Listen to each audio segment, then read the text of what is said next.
المعالج بيعمل ايه؟ بيسألك بتشتكي من ايه؟ من خلال الشكوى اللي انت بتشتكي منها بيبدأ يستخدم التقنيات العلاجية بتاعته عشان يوصل من خلالها للصدمات الرئيسية النفسية اللي بتمنعك من ان انت توصل لهدفك، ويقدر ان هو يحرر المشاكل دي. المدرب او اللايف كوتش بيعمل ايه؟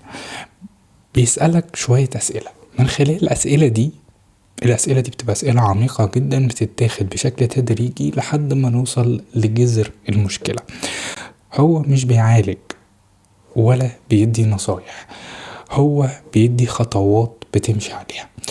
من خلال الكوتشنج الاسئلة بتاعته هي اللي بتعالجك، هي اللي بتدربك، هي اللي بتوصلك لنصايح من خلالك انت.